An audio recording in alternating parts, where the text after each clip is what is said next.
Welcome to the Local Marketing Source Weekly Update, brought to you by localmarketingsource.com. This week's Local Marketing Update is brought to you by Scott Gallagher. Scott is the co-founder of Local Marketing Source and has become the recognized expert in providing online marketing services to local businesses.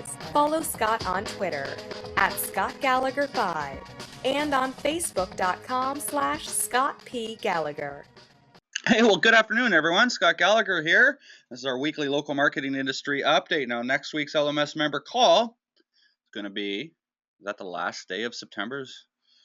Yeah, September 30th, next Wednesday, 4 p.m. Eastern.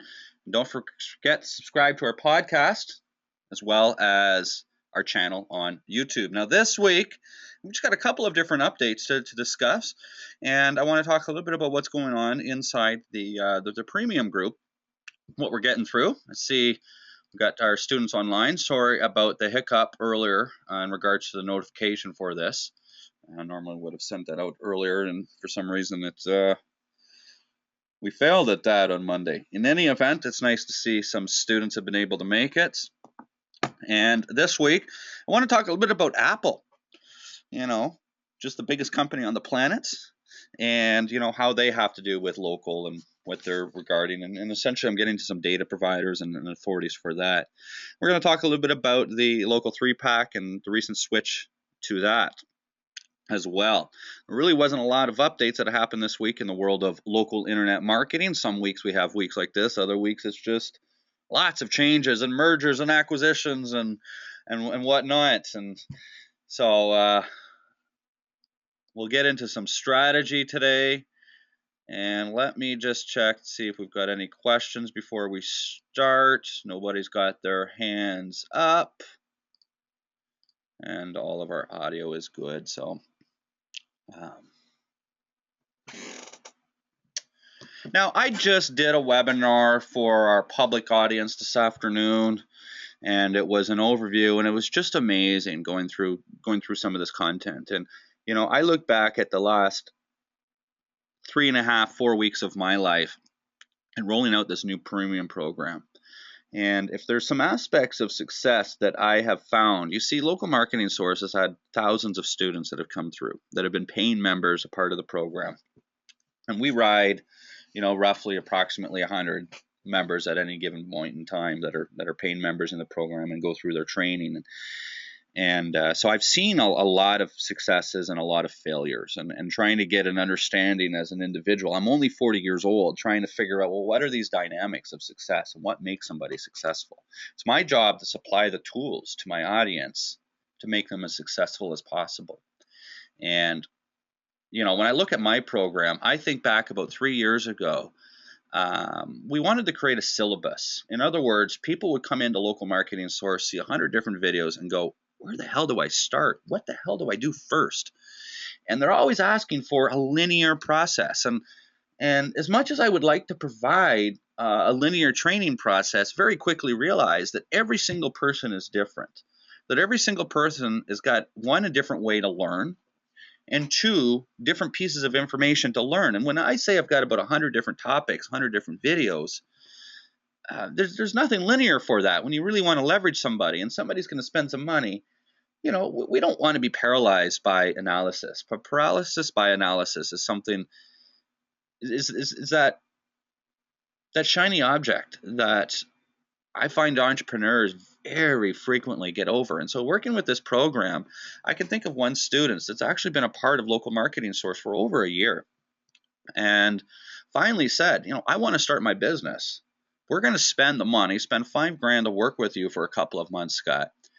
And he's accomplished more in the last 3 weeks than he has in well over a year of building his business to get established, where he's now in a position that he can go and walk in front of prospects with a website, with a book.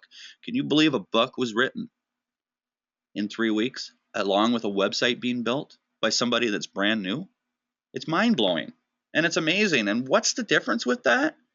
Accountability. That, my friends, is what I believe as the number one caveat that holds people from being successful. I think if I were to say across the board, not individuals. What's the one caveat? It's accountability. It's not education. It's not experience. It's not knowledge. It's not authority. Yes, people say you've got to take action, but taking action falls under the umbrella of accountability. You got to hold yourself accountable to get some stuff done. And so they, these individuals in this program look at their website and I say, well, look at the details. Look at the details that you're spending on different elements of this website. The website really is objective. It's pretty simple. Every website has one objective or two objectives. And it's to make somebody pick up the phone and call you, or have them ask you to call them, or capture their information so you can continue to market to them. Everything else on the website is a dog and pony show and is fluff. And so when we're looking at these fundamentals and saying, well, what's really necessary to get forward? Let's not do this and move on and get this done and just get it done. And you have to have that done by tomorrow morning. Because if it's not done tomorrow morning, I'm not meeting with you. And so my premium students have paid me to be their asshole boss so they can hold themselves accountable to get the activity done. And so I put a lot of thought into this recently that, well, wait a minute. There's a lot of times in my own life with my own business that I have multiple stories of where and when I've held things off, and I've overcome every one of those by adding elements of accountability into my life and finding ways that, one, how do I motivate myself? It's a hell of a lot easier to motivate somebody else than it is your own self. And if you're an individual that's got to be held accountable to somebody else, well, do it. We've all got people in our lives. Me, it's my son. So others, it may be their husband or their wife, brothers or lovers, their animals. And when we put that at the forefront of what's important to us, that we are working towards a common goal and having that goal, I feel like that the clarity of that path opens up.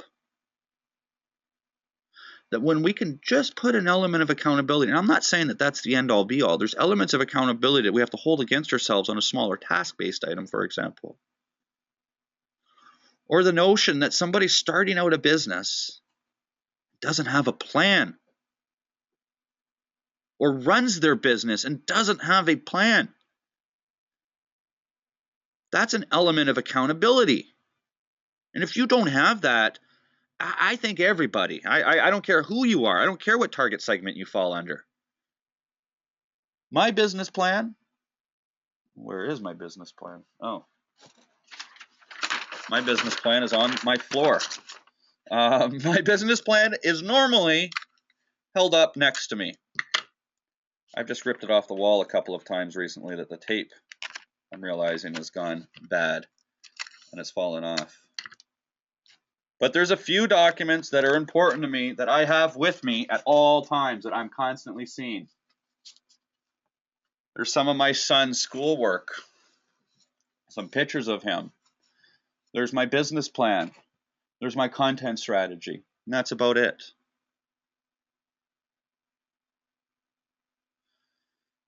So I wanted to talk a little bit about an aspect of what accountability is.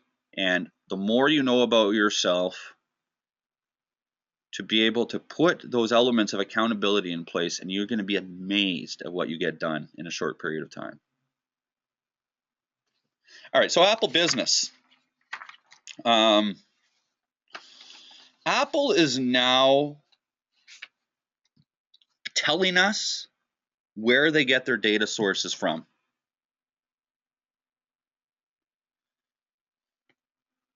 It's about 40 different sources that they pull from. No other company is doing this. I think it's great that they're doing it.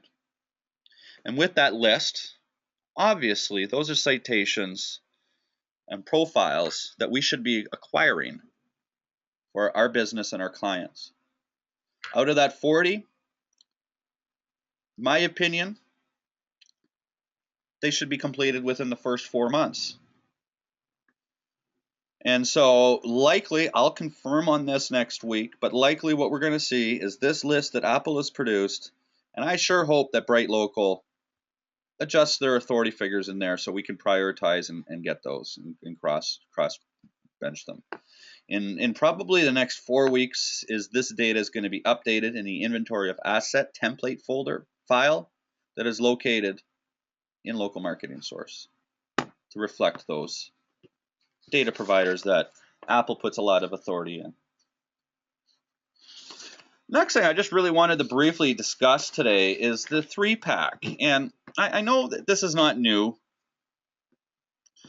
I see I got Nick Dale on the line. Nick, is the 3-pack in Australia right now? I'm assuming it is. I believe it is, like right across the board. It's no longer being tested. But there's a lot of stir in our industry, and I want to debunk some of these myths. Oh my God. I was just a real jerk to Nick. You see, I'm a Canadian. And if somebody ever asked me and put me into the same box as an American, I don't care about Americans. I almost take offense to that.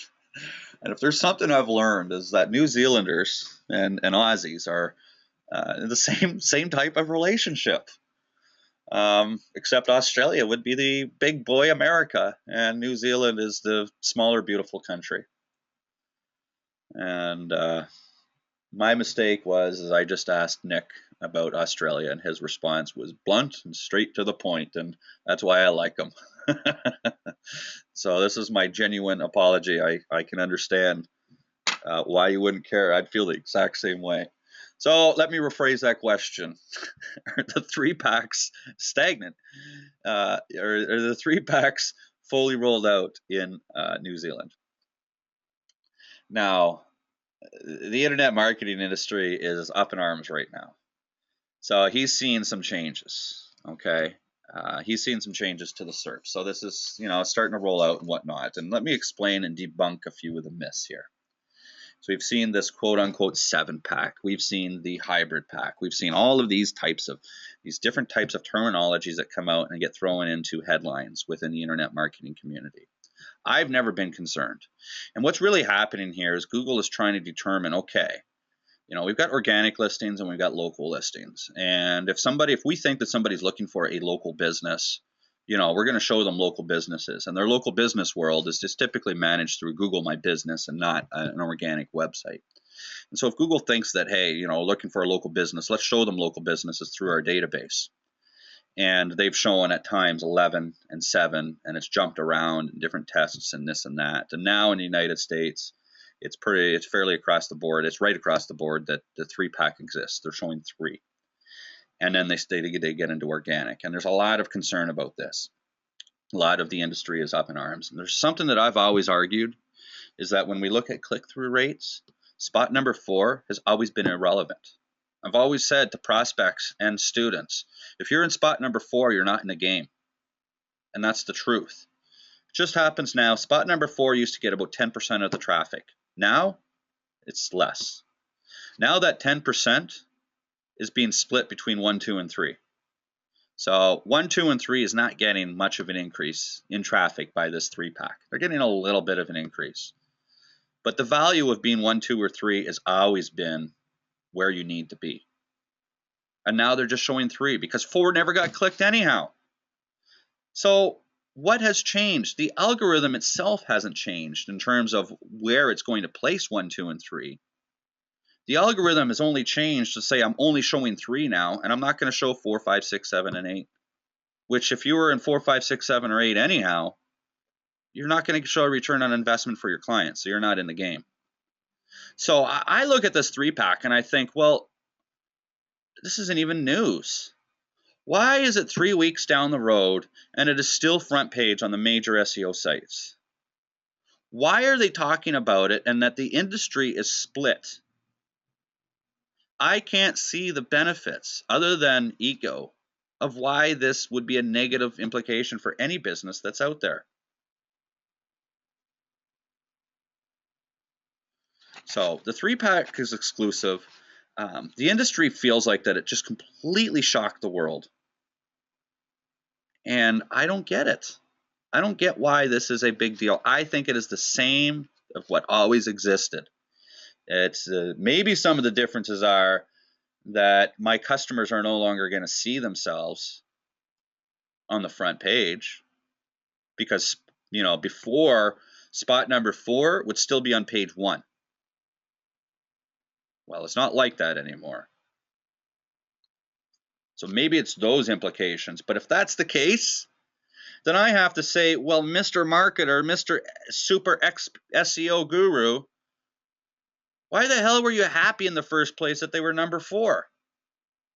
Because of these numbers, they're not going to get an ROI. So I think that argument is irrelevant. And I wanted to debunk that myth. I believe that LMSers should recognize some of this and overlook that and think for yourselves. Why is this a big deal? It's not. It's not a big deal. As a matter of fact, for me, it's good. And when an SEOer does get upset by it, that's even better for me, I think. All these algorithmic updates, I welcome them. I'm a firm believer that everything I'm doing is further advanced in the algorithm than what the algorithm is today. I believe the activity that we do, that we teach and we employ for our customers, some of it can't even be measured today by the algorithms, and eventually they will be measured. I feel like our strategies are where the search engines want to be. And we don't chase that algorithm. So I'm not concerned by algorithmic updates. As I welcome them because I am almost always consistently seeing ranking improvements with these major updates. Local Marketing Source never produces content, or hasn't to this point, that is recovery content, how to fix mistakes that we taught you.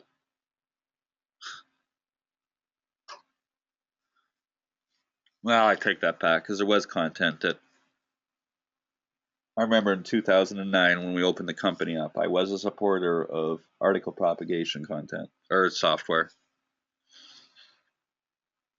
I knew better. That was just a way to get a lot of links when I didn't fully understand the implications. But that was 6 years ago. All right, so this is coming to the conclusion of my weekly update. I'm going to take a few minutes now, or a few seconds, 30 seconds, and I'll be back and answer any questions that you guys might have today. Well, thanks for watching the Local Marketing Industry Update. We've got these things coming out every single week, so if you liked with what you heard, just click the button right above me right here to subscribe to our channel. If you'd like to get a little bit more, right over here, go check out localmarketingsource.com. We've got free reports that you can grab. You can even register for a free marketing course to get in and see the portal. Or just go ahead and follow us on some of the social channels. We'll be around. Until next time.